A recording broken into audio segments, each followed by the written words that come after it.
कभी कभी इंसान मोहब्बत में इतना अंधा हो जाता है कि वो ये भी नहीं देख रहा होता कि वो जो दूसरों के साथ जो कर रहा है ना वो क्या ठीक है या गलत है। हमारे पाकिस्तानी एक शख्स ने एक ऐसी घिनौनी हरकत की लंदन के अंदर, जिसके बाद ना सिर्फ पाकिस्तानियों का सर शर्म से झुक गया और उसने इस चीज़ को मोहब्बत का नाम दिया। उस पर मज़ीद गुस्सा और बरहमी का आप समझ सकते हैं कि इजहार, और उसके बाद अब इनकी रिपोर्ट का सिलसिला जारी है कि इनको रिपोर्ट करके पाकिस्तान भेजा जा रहा है। तमाम वाक़े आपके साथ सुनाऊंगी। बस रिक्वेस्ट आपसे इतनी है कि चैनल को लाइक और सब्सक्राइब कर लीजिए। बिस्मिल्लाहिर्रहमानिर्रहीम, अस्सलाम वालेकुम, welcome to my channel. Hope कि आप सब ठीक होंगे। बहुत सारी दुआ है आपके लिए, आपकी फैमिली के लिए। अल्लाह पाक आपको हमेशा खुश रखे, सेहत और सलामती के साथ रहे। मैं हूं रियाना रज़ा और आप देख रहे हैं मेरा यूट्यूब चैनल। अच्छा, कराची का नौजवान असद नामी, ये यहाँ से यूके के अंदर एक ऐसी लड़की जो कि पाकिस्तानी होती है बट ब्रिटिश नेशनैलिटी होती है, उसके साथ जो है वो कनेक्टेड होता है। अच्छा, दोनों ही पढ़ रहे होते हैं। वो लड़की भी स्टूडेंट होती है और ये भी स्टूडेंट होता है। और उसके बाद ये यहाँ से वहाँ चला जाता है। अब उसके अंदर बहुत से लोग कह रहे हैं कि इसके अंदर ये इन्होंने कोई यूनिवर्सिटी के लिए अप्लाई किया था, या इनकी जो इसकी दोस्त थी उसने इसके लिए रामवाल की, बस जो कुछ भी था। ये 2021 के अंदर जो है वो बरतानिया पहुंच जाते हैं। अच्छा, पहुंचने के बाद ये लड़की जो होती है अपनी मदर के साथ अकेली रहती है अपने फ्लैट के अंदर। अब ये अपनी मदर से बात करती है। मदर इनकी थोड़ी सी बीमार रहती होती हैं, तो ये बात करती है तो उनकी मदर कहती है कि मुझे कोई नाराज़गी नहीं है, तुम लोग शादी करना चाहते हो कर लो। तो ये लोग कोर्ट मैरिज जिस तरह से भी वहाँ सिलसिला होता है, ये दोनों शादी कर लेते हैं। और उसके बाद फिर अपनी बाकायदगी के साथ तालीम कंप्लीट करने के बाद इनको एक जॉब मिल जाती है। अच्छा, ये खातून, ये जो लड़की है जिनकी बीवी का नाम सायरा बताया जा रहा है, सायरा भी जो है वो जॉब करती थी और एक कंपनी थी इनकी, कोई ऑनलाइन सर्विस की कोई कंपनी थी, वहाँ पर ये जॉब करती थी। अच्छा जी, होता क्या है कि सायरा के साथ वहाँ पर बहुत सी इंडियन और कुछ ब्रिटिश भी मुख्तलिफ जगह की लड़कियाँ वहाँ पर काम करती थी। और ये यहाँ पर काम के दौरान इसका एक लड़की के साथ झगड़ा हो जाता है। अब झगड़ा इतना बढ़ जाता है कि हाथापाई तक बात आ जाती है। अच्छा, वहाँ तो लोगों में ऑफिस वालों ने बात कंप्लीट कर ली और इस मामले को ठंडा कर लिया। और उसके बाद ये खातून जो है घर आ जाती है। घर आती है तो इनके शौहर जो होते हैं असद, वो पूछते हैं कि भाई क्या हुआ है, तुम्हारे चेहरे पे निशान है। तो ये बताती है रो रो के भाई ये ऐसे ऐसे हो गया, उसने मुझे इस तरह का। असल में उस खातून को थोड़ा सा इनका कोई काम के ऊपर इनका कोई आपस में लड़ाई झगड़ा हो रहा था, जो इनका वर्क था जिस तरह का, उसके पीछे लेकर इन लोगों का काफ़ी इनकी बहस हो रही थी। अच्छा, फिर जब वो अपने शौहर को बताती है तो शौहर कहता है कि अच्छा तुम मुझे उसके घर का एड्रेस बताओ। अब ये लड़की क्या करती है, उसको एड्रेस वगैरह सारा बता देती है। अब नेक्स्ट डे क्या होता है कि ये साहब जो है अपने ऑफिस से वापसी पर सीधा इस लड़की के घर को तलाश करते हुए वहाँ पर पहुँच जाते हैं। अच्छा, बताती चलूँ कि वो कौन थी। अच्छा, वो खातून जो थी वो एक ब्रिटिश खातून थी और बरतानिया में ही पहली बड़ी थी, बरतानिया में ही रहने वाली एक लड़की थी और उनकी शादीशुदा, दोनों मियाँ बीवी शादीशुदा थे। अच्छा, ये साहब जो है वो उनका घर तलाश करते करते वहाँ तक पहुँच जाते हैं, उनके घर जाते हैं और डोर बेल देते हैं तो वो लड़की ही दरवाज़ा खोलती है। अब ये उनसे पूछते हैं और उस पे तख्त कलामी हो जाती है। अब ये लोग आपस में जो इनकी बात होती है वो उसकी बीवी को बुरा भला कहने लगती है, ये यहाँ से उसको सुनाने लगता है। अब इससे क्या होता है कि उसका हाथ पकड़ के जो है ना गुस्से में, अब इसने जो अपना बयान दिया लड़के ने, असद ने, कि मैं सिर्फ उसको झंझोड़ रहा था कि तुमने ऐसा क्यों किया, जबकि उसका पैर स्लिप हुआ और वो नीचे गिर जाती है। जो दो तीन स्टेप था शायद इनका, ये फ्लैट सा था, वहाँ से ये नीचे गिरती है। अब यहाँ पर ये जो है वो प्रेग्नेंट थी, इनकी 4 मंथ प्रेगनेंसी चल रही थी।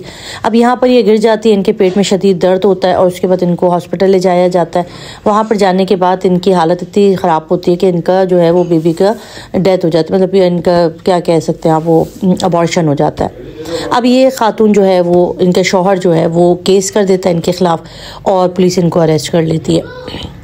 जब इनको अरेस्ट किया जाता है, इनकी वाइफ को पता चलता है, वो जाती हैं, उस लड़की की भी मिन्नत समाजत करती है, कहती है कि भाई ये लड़का जो है यहाँ पर मेरा शौहर है, ये एक तो इसको शिकायत भी हो जाएगी, दूसरा इसको यहाँ से डिपोर्ट भी कर सकते हैं। तो ये किसी भी तौर पर नहीं मानते, कहते कि इसकी वजह से मेरा बेबी चला गया। अच्छा, इसका दुख इन दोनों मियाँ बीवी को, तो इन पाकिस्तानी। अब वहाँ पर ना हमारे यहाँ मसला क्या होता है, हमारे यहाँ से पाकिस्तानी नौजवान जो हैं इतनी मुसीबतों से अल्लाह अल्लाह करके इस मुल्क से कहते कि हम जान छुड़ा के जा रहे हैं ताकि हम अच्छे रोज़गार, अच्छी ज़िंदगी देखें, बाहर ममालिक में जाकर हम कुछ अच्छा काम करें, नाम रोशन करें, घर वालों के लिए मदद कर सकें। ज़ाहिर है कि अच्छी अमाउंट अपनी फैमिली को भेज रहा था, खुद से तो ये नहीं जा पाता। इस लड़की ने इसकी काफ़ी हेल्प की। अब कोई देखिए, आप देख रहे होंगे कि कोई यूरोप के थ्रू जाता है, कोई इधर से जाता है, कोई उधर से जाता है, कितनी मुश्किलों के साथ आप जो है वो यूरोप या इंग्लैंड कहीं भी पहुंचते हैं, और उसके बाद आप वही आपकी जाहिलियत वाली सोच, वही लड़ाई झगड़ा फसाद, इसी तरह के लोगों की वजह से आप यकीन करें इस वजह जो यूके के अंदर असैलम का जो केसेस ख़त्म की जा रही, मनसूखी हो रही है, जो लोगों को निकाला जा रहा है, धड़ाधड़ डिपोर्ट हो रहा है। अमेरिका के अंदर भी अभी ये बात की जा रही है कि इनके आने पर पाबंदी लगाए। पूरी दुनिया से पाकिस्तानियों को इस वक्त बैन करने की सूरत हाल जारी। आप देख रहे होंगे कि यूके के अंदर भी अभी 9 बड़ी बैन कर दिए गए हैं। यूनिवर्सिटियों ने पाकिस्तानियों के दाखिले को पाबंदी लगा दी है। ये सारा होता है, मगर हमारे दिमाग जो है ना अब भी वही खूंखार होते हैं। हमारे दिमागों में अभी भी वही गुस्सा, वही झंझलाहट जो हम पाकिस्तान में जो है ना लड़ाई झगड़ा करते हैं, कहीं पे भी काम नहीं करते। अभी एक 2 ख़वातीन के आपस का एक छोटा सा मसला कितने बड़े मसले में तब्दील हो गया।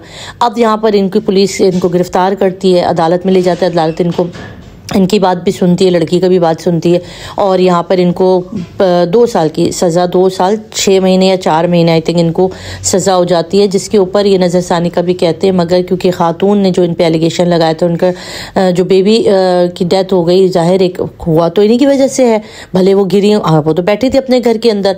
अच्छा, उसके बाद अभी क्या हुआ ये मैं आपको बता रही हूँ बात। फिर उसके बाद क्या होता है कि ये खातून ख़ुद से भी जाके उनके घर में जाके काफ़ी वो करती है सायरा कि भाई मेरी माँ भी बीमार है, मेरे पास और कोई नहीं, मेरे शौहर है। मगर नहीं कहते। अब सुना है क्योंकि अब इनके तकरीबन काफ़ी टाइम हो गया इस वाक़े को, और अब इनके डिपोर्ट के हो रहा है, क्योंकि अब जो है यूके के अंदर इमिग्रेशन या असाइलम के केसेस वगैरह के ऊपर अब बिल्कुल भी कोई बात नहीं हो रही। वो बिल्कुल सीधा सीधा डिपोर्ट करा। आपने रिसेंटली सुना होगा कि 2 बच्चे थे जिस खातून के, उनके शौहर को भी डिपोर्ट किया गया है, वो पहले पाकिस्तानी थे। अच्छा, इसके साथ ही वहाँ पर इस वक्त जितने भी जिनके ऊपर केसेस हैं, जो घरेलू तशद्दुद में मुलव्विस हैं, कोई जिनसी कोई ऐसा मामला हुआ था, कोई भी ऐसी चीज़ थी, तो उनको सीधा डिपोर्ट किया जा रहा है पाकिस्तान की तरफ, या हर मुल्क के डिपोर्टेशन का सिलसिला जारी है, किसी के लिए भी अभी छूट नहीं रखी। तो ये इतना हम लोगों का जहन इतना ख़राब हो जाता है, बाहर जाकर हम लोग रो रो के जाते हैं, उसके बाद हमारी ये हालत होती है। अब उस औरत का सोचे ना जिसका बच्चा चला गया, अब उनको कितनी कॉम्प्लिकेशन आएंगे, जिनके कहते हैं ना मिसकैरेजेस होती है, उनको आगे कंसीव करने में, आगे प्रेगनेंसी में हज़ारों मसले होते हैं। आपने किसी के भी जाकर आप अपनी बीवी की मोहब्बत में इतने अंधे हो गए कि आपकी बीवी को कैसे हाथ उठाया, आपकी बीवी के ऊपर उसने शायद एक छोटा सा टच भी किया होगा, तो 2 ख़वातीन का मामला था, मगर इतना बड़ा मामला हो गया और इतना कुछ होता चला गया। आज अभी मैंने एक और सुन रही थी कि इटली के अंदर कल 13 लोगों ने लड़ाई झगड़ा किया, पाकिस्तानियों ने इतना लड़ाई झगड़ा गुल मचाया कि उसमें फिर 8 लोगों को गिरफ्तार किया गया। तो ये इस तरह के जब छोटे छोटे केसेस बढ़ते हैं ना, तो फिर वहाँ पे रहने वाले जो ब्रिटिश लोग हैं ना, उनको गुस्सा आता। अब ये खबर जब चली है, ये अगर जब सुनी, तो ज़ाहिर है वहाँ पे जो रहते हैं बरतानिया के लोग कहते हैं भाई हम इनको क्यों रखें, एक तो हमने अपने मुल्क में इनको जगह दी हुई है, इनको हम वीज़े भी दे, हम इनको नेशनैलिटी भी देते हैं, घर खाना सब कुछ देते हैं, उसके बाद भी हमारी ही लोगों के ऊपर हाथ उठाते, कभी खंजर से वार कर रहे होते, कभी मार रहे होते। तो फिर ये एग्रेसिव उनके अंदर सही बढ़ रहा है। ये जो अभी वो गुस्सा कर रहे हैं ना, ये हमारी ही फॉल्ट है। हम ये जाहिलों वाली सोच लेकर निकल जाते हैं और फिर वहाँ जाकर हम वही सब कर रहे होते हैं। आप देख लीजिए कितने केसेस ऐसे ड्रग्स के मामलात हुए, या जहाँ भी। अब आप किसी और मुल्क में जाकर आप वहाँ पर अगर गलत काम करेंगे, तो आपने क्या किया। अभी इतने सारे पाकिस्तानी बच्चे जो कि पढ़ने के लिए जाते थे, जेन्युइन जिनको ज़रूरत थी, या आप सोचिए किसी को बीमारी है, किसी को इलाज के सिलसिले में जाना है, किसी के पेरेंट्स का मसला, कितना मुसीबत कर दी। आप लोग इस तरह की छोटी छोटी चीज़ें करते चले जाते हैं और मामलात इतने दिगर हो जाए कि ये सिफारती तौर पर मामलात आ जाते हैं, और इसके बाद पूरी दुनिया में पाकिस्तान की ना सिर्फ जगहसाई होती है, उनको शेम किया जाता है और उनको नफ़रत उनके लिए पाई जाती है। तो ये इनकी अपनी बीवी से एक मोहब्बत थी, जिसको आप क्या कहेंगे कि दूसरी के बीवी के साथ आपने ये करके आ गए। तो ये यहाँ तो चल जाता है, पाकिस्तान में तो आपको ऐसे मामलात बहुत नज़र आते हैं, मगर बाहर ममालिक में पाकिस्तान के ऊपर एक कलक के टिक्के की तरह लगता है।